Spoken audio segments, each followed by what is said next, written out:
Bonjour, bonsoir, bienvenue sur Venez Raisonnant. Nous espérons que vous avez passé une très bonne journée, que vous allez bien, que tout se passe bien dans votre vie. Et nous avons la vie dont nous devons remercier Dieu, comme la parole de Dieu nous dit, de rendre gloire en toutes choses.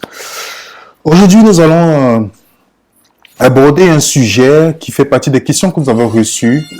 Vous savez que nous, à présent, nous essayons d'étudier avec les témoins Jéhovah. On a fait une vidéo sur Jésus-Christ de la Bible, verset Jésus-Christ témoin Jéhovah.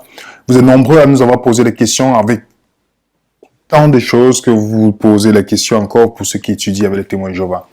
Mais aujourd'hui, je vais aborder un aspect parce que au fur et à mesure, nous allons aller au fur et à mesure dans chaque aspect. Mais aujourd'hui, je vais m'attarder sur un point qui est un argument que les témoins Jéhovah mettent devant pour se différencier de certaines religions chrétiennes. Le point est de savoir quel est le nom de Dieu. Est-ce Jéhovah? Est-ce Jéhovah? Donc, pour le témoin Jéhovah, c'est très important le nom de Jéhovah. Nous allons essayer de parcourir ensemble dans les Écritures pour voir réellement à quoi consiste le nom de Jéhovah. Le nom de Dieu, est-ce que le nom de Dieu c'est Jéhovah? C'est le but de notre étude. Donc, je vous demande d'être patient jusqu'à la fin de ce court petit échange, afin, d'une manière raisonnée et biblique, qu'on puisse voir si ça corrobore réellement la pensée. On ne dit pas que on ne peut pas commencer le postulat en disant qu'ils sont dans l'erreur. Essayons de vérifier pour voir si c'est vrai ou pas. Dans le site, je suis allé dans le site Témoin Jéhovah, on peut voir, Dieu a-t-il un nom?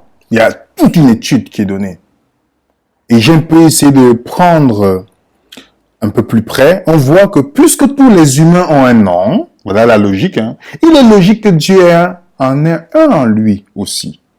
Et puis, appeler un ami par son nom est indispensable à de bonnes relations d'amitié. Pourquoi l'amitié avec Dieu ferait-elle exception? Dieu a fait écrire dans la Bible, « Je suis Jéhovah, c'est là mon nom ». Ésaïe 42, verset 8. C'est vrai qu'il porte également de nombreux titres. Remarquez bien, les autres, c'est les titres, mais son nom, c'est Jéhovah. De nombreux titres, Dieu Tout-Puissant, Souverain Seigneur, Créateur. Toutefois, il honore les adorateurs en les évitant à les appeler par son nom. Donc, voilà, le nom de Dieu, dans la perception, c'est pourquoi on dit les témoins de Jéhovah. À cause que, comme l'argument qu'ils ont donné, c'est le nom de Dieu, il faut l'appeler Jéhovah. Et vous allez prendre la Bible des témoins de Jéhovah, partout, c'est Jéhovah. Là, on fait référence à Dieu. Mais posons-nous la question d'abord, premièrement. La Bible est écrite en français ou en anglais?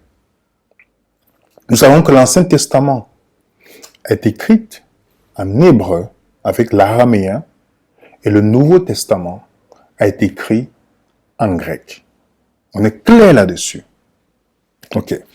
Nous allons continuer. Le nom de Dieu.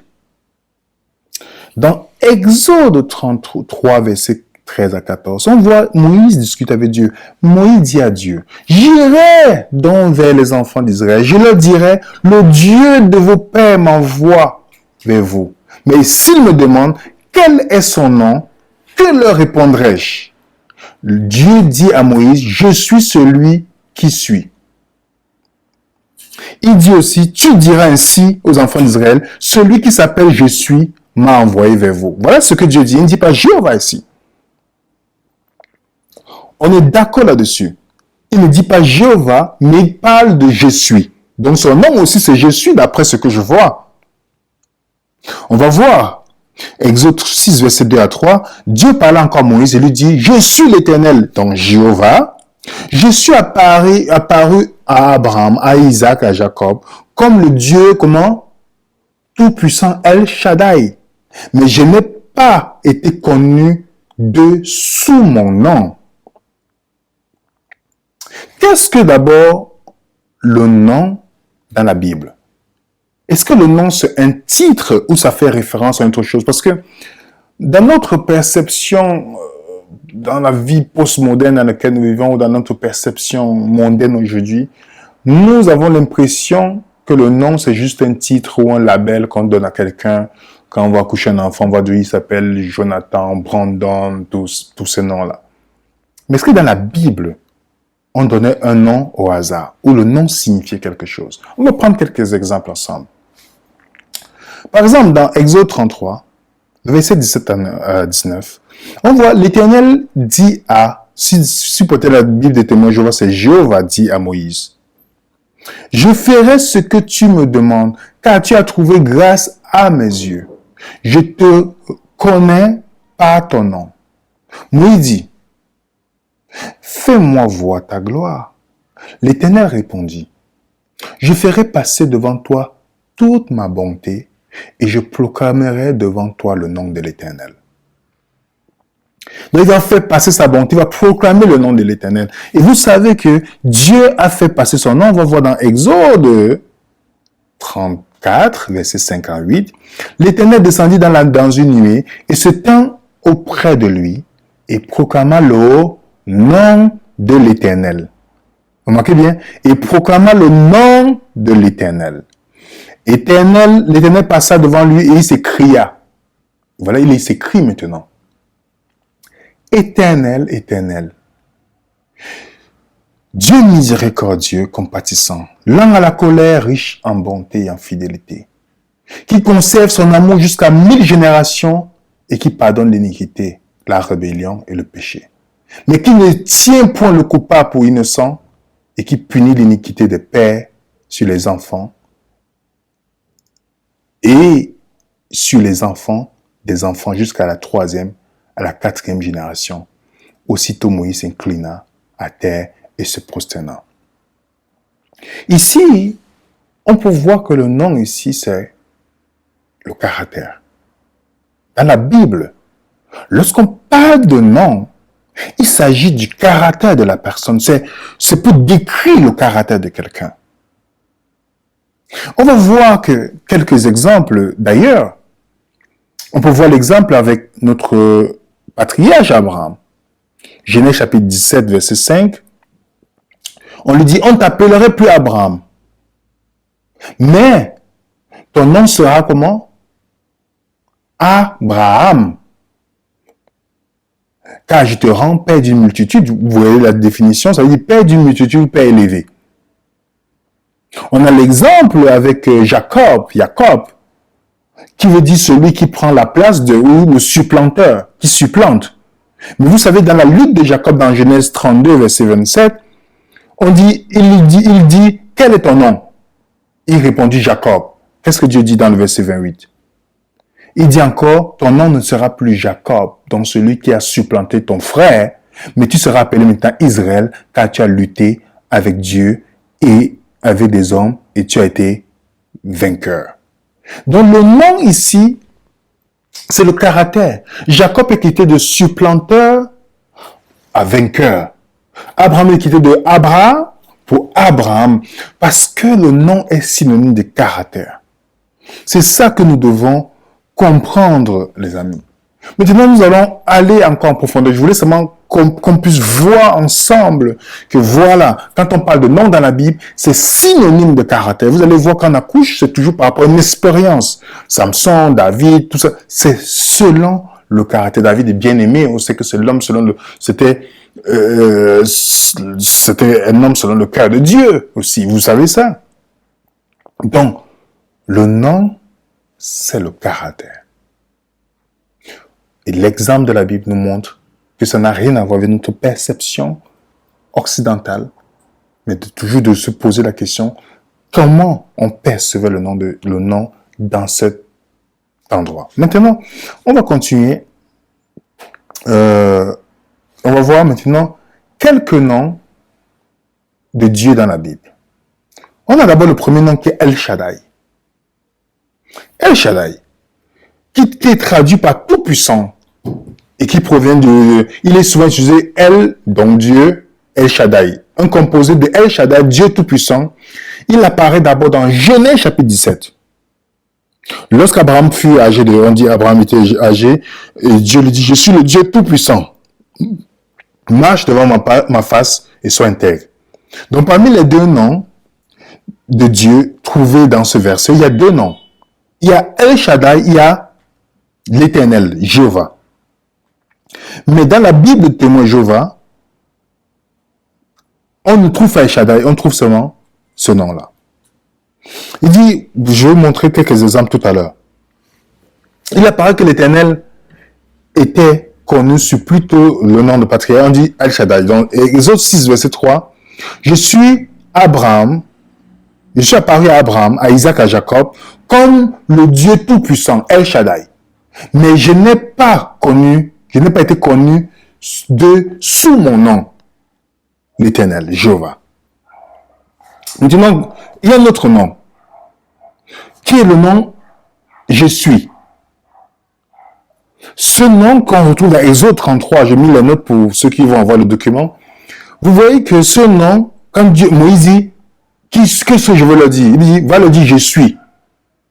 C'est ce mon nom-là, tu leur diras je suis.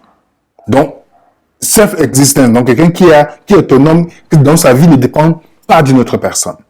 On a El Shaddai, on a je suis, on a Adonai aussi, avec toutes les références que vous pouvez voir dans la Bible. On trouve le nom en hébreu Adonai. Mais vous allez voir que, par exemple, dans Exode 4, verset 10 à 13, Genèse 18, verset 3, dans la Bible en français, on parle de Jéhovah et on parle d'Adonai. Genèse 18, verset 3. On dit, ils mettent Jéhovah au lieu, les témoins, je vais mettre Jéhovah, j'ai mis la note pour vous, ils mettent Jéhovah à la place d'Adonai. C'est pas un peu bizarre? Je vais donner quelques exemples. Par exemple, dans Exode chapitre 4, verset 10 à 13, on dit, Moïse dit à Jéhovah, ah Adonai, je ne suis pas un homme qui ait la parole facile. Ce n'est d'hier ni avant-hier. Ok? Remarquez bien. Mais dans le verset témoin Jéhovah, voilà ce qui est mis. Moïse dit alors à Jéhovah, pardon Jéhovah, mais je ne suis pas un homme à la parole facile. Est-ce que déjà, dans le texte hébreu, vous partez dans la Strong, ce n'est pas le mot Jéhovah qui est à la place d'Adonai.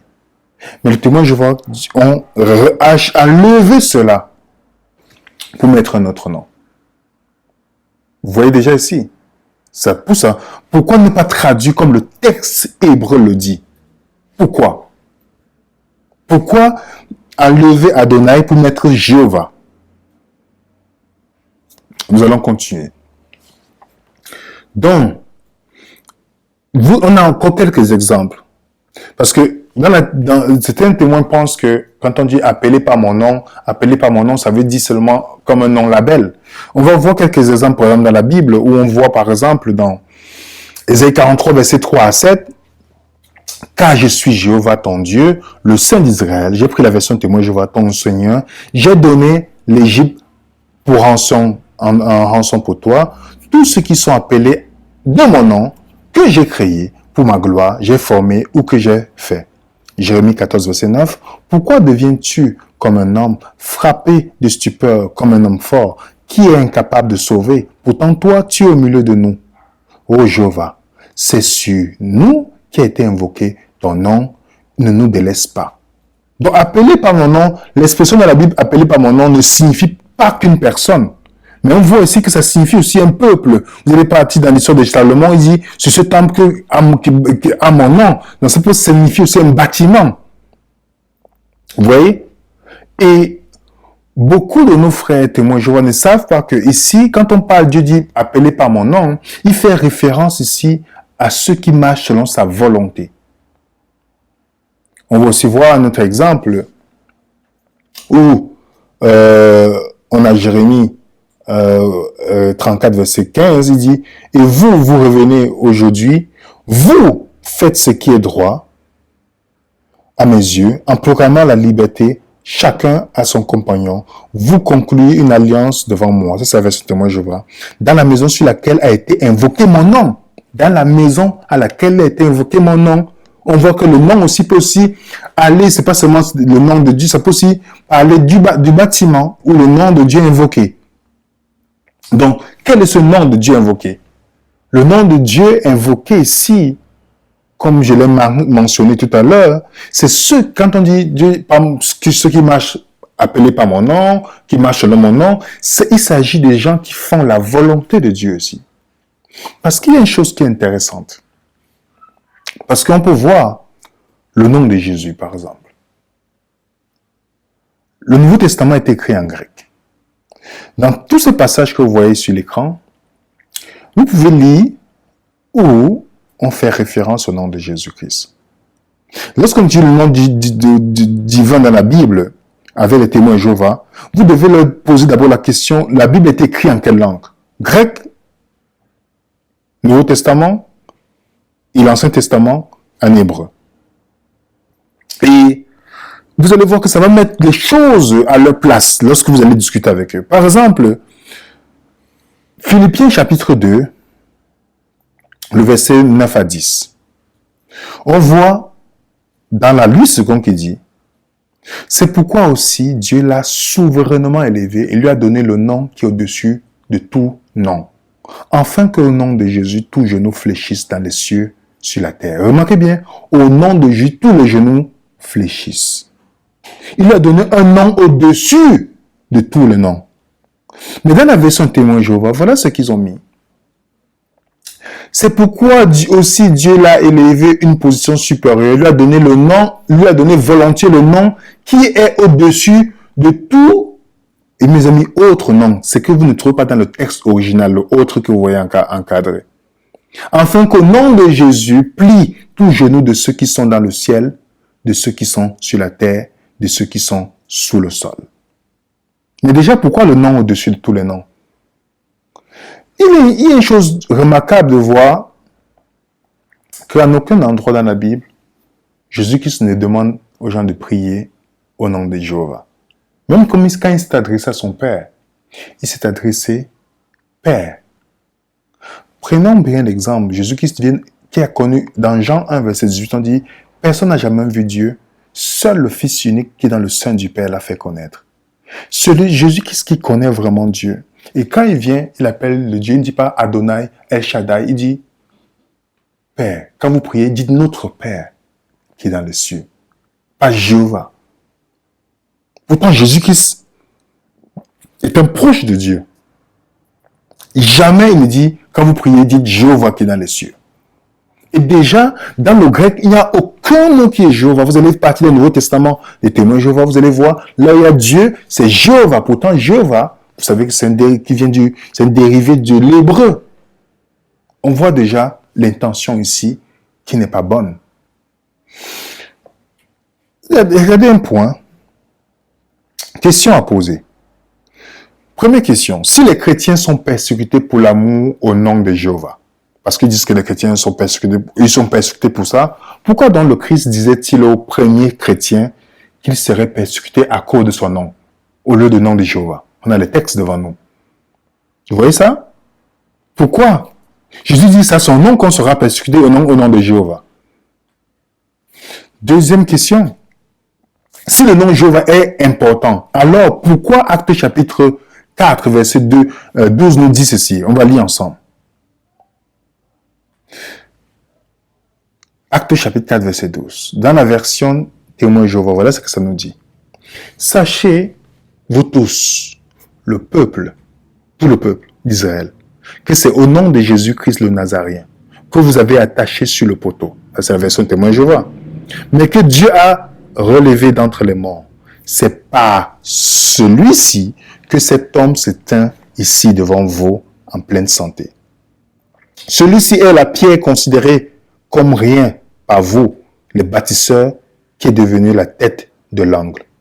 En outre, il n'y a de salut à aucun autre, il n'y a pas d'autre nom sur le ciel qui a été donné parmi les hommes par lequel nous devons être sauvés.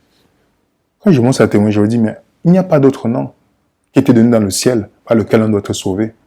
Et on a vu qu'il parle de Jésus ici. Vous voyez? Il parle de Jésus-Christ le Nazarien. Il n'y a pas d'autre nom par lequel nous devons être sauvés que le nom de Jésus-Christ. C'est dans la version. Et si je parle dans la version, par exemple, Louis II, qui nous dit, en outre, il n'y a pas de salut à aucun autre, car il n'y a pas d'autre nom sous le ciel qui a été donné parmi les hommes par lequel nous devons être sauvés. C'est pas moi qui le dis. Donc, la troisième question nous dit, si les enseignements de la société de la tour de Gad sont exacts, n'aurait-il pas été logique qu'à cet endroit, Dieu utilise le nom de Jéhovah? Dieu devait utiliser, n'est-ce pas? Puisque le mot Jéhovah n'est pas apparu avant au moins 12 siècles, plus que l'appellation témoin de Jéhovah n'a été utilisée avant le début de quoi? 1930, vous savez vous-même. Donc, est-ce que les témoins de Jéhovah respectent la perception de l'Église primitive?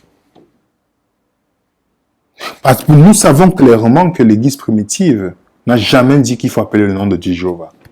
Dans toute l'histoire de l'Église primitive, seuls les témoins de Jéhovah sont venus en disant non, son nom c'est Jéhovah. Pourtant, Jésus nous a dit qu'ils seront persécutés à son nom. Son nom est au-dessus de... Il n'y a aucun autre nom par lequel nous sommes sauvés que le nom de Jésus-Christ. Parce que son nom a une signification, veut dire, nous sauve du péché. Il nous sauve du péché. Le problème de l'humanité, c'est le péché. Et Jésus vient nous sauver du péché.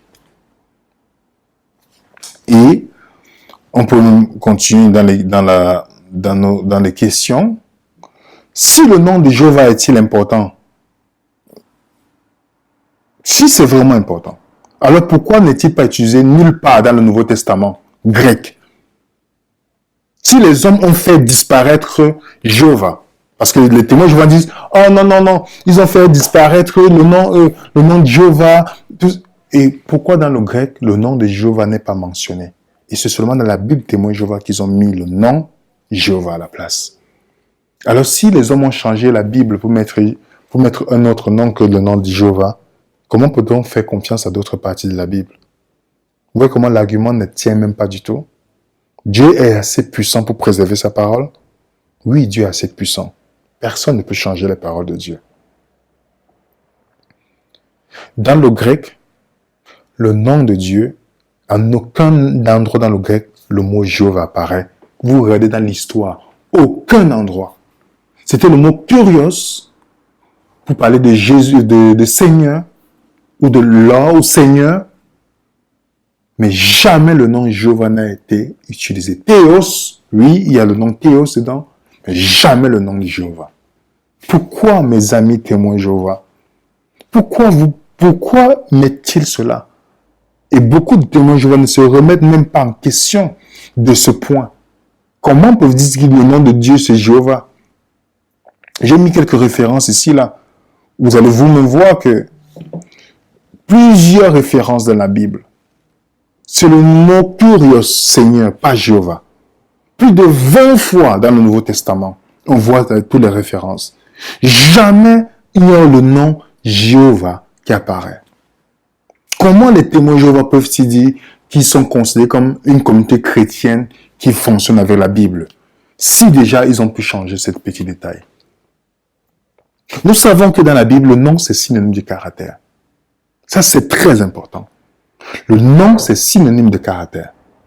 Et non un label qu'on colle pour dire que c'est ça qui justifie. Et nous savons que Dieu s'est révélé à différentes manières pour montrer son caractère. Comme Tout-Puissant, comme Jéhovah, comme El Shaddai, comme Adonai. Mais nous savons que quand il a envoyé Jésus, parce que les hommes n'avaient pas une conception de Dieu qu'il fallait. Quand il a envoyé réellement Jésus-Christ, quand il dit à Philippe, celui qui m'a vu le Père. Jésus qui savait le caractère de Dieu. Et Jésus-Christ, qui a le nom qui est au-dessus de tous les noms. Celui qui sauvera son peuple du péché. C'est le texte qui dit, même dans votre propre Bible, mes frères témoins Jéhovah. C'est le texte qui est écrit, c'est le nom qui est au-dessus de tous les noms. Et encore la grave erreur que vous avez commise, c'est que dans le Nouveau Testament, vous êtes parti mettre Jéhovah là où ça n'existe dans aucun manuscrit. Vérifiez vous-même sincèrement. Ça n'existe dans aucun manuscrit. Vous partez mettre Jéhovah à la place de Théos et de Kurios. Pourtant, ça n'existe pas. Le Nouveau Testament est écrit en grec. Aucun mot hébreu comme Jéhovah n'apparaît dedans. Vous avez reçu à mettre. Ça, c'est une grave erreur. Et dans l'Ancien Testament, là où il y a Adonai, vous avez mis Jéhovah. Vous avez remplacé. Pourquoi? Qu'est-ce qui peut justifier cela? Dieu n'avait pas qu'un seul nom dans l'Ancien Testament. Il aussi dit appelé sous le nom d'Adonai. On avait l'Éternel, Jéhovah, on avait El Shaddai, on avait Adonai. C'était les titres qui donnaient l'expression du caractère de Dieu. On a Abraham qui dit l'Éternel pourvoira, que c'est un caractère de Dieu, dans Genèse chapitre 22. Mais comme les hommes n'avaient pas une bonne perception, Dieu lui-même a envoyé celui qui est comme lui,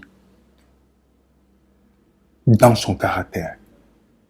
Il est venu, et son nom c'est Jésus, pour venir sauver son peuple du péché. C'est pourquoi son nom est au-dessus de tous les noms. Et Jésus lui a dit que les gens seront persécutés en son nom, jamais au nom de Jéhovah. Soit vous faites Jésus menteur, vous faites des apôtres menteurs, et que c'est seulement vous les témoins qui avez la vérité. Mais historiquement, vous êtes dans l'erreur. Archéologiquement, vous êtes dans l'erreur. Alors je vous demande, si vous êtes sincère, d'aller revérifier, pour vous poser la question, pourquoi est-ce que l'auteur, la personne qui a écrit la Bible des témoins de Jéhovah, a voulu enlever dans le grec ce qui était dans le grec pour mettre le nom Jéhovah. En tout cas, que Dieu vous aide et nous aide à toujours sonder les Écritures, ne jamais suivre la masse d'hommes, mais toujours se poser la question et d'aller vérifier. Parce que le malheur du christianisme aujourd'hui, c'est que nous ne vérifions plus. Puisque la masse fait quelque chose, ou parce qu'on est né dedans, ou parce qu'on est endoctriné dedans, qu'on pense qu'on est dans la vérité. Mais il va falloir parfois se remettre en question et remettre tout en question afin que notre foi soit bien placée. Celui qui change la parole de Dieu commet une grave erreur. Apocalypse chapitre 22 le dit, Proverbe 30 le dit. C'est dangereux de changer la parole de Dieu. Et c'est ce que le système témoin Jéhovah l'a fait. Et ça a permis à plusieurs personnes avec qui on étudiait de se rendre compte de la supercherie, de ce que les auteurs de cette tradition du Nouveau Monde ont fait et qui n'a pas joué, qui ne jouera jamais en leur faveur. Que Dieu ait pitié et que Dieu nous aide. Portez-vous bien et à très bientôt.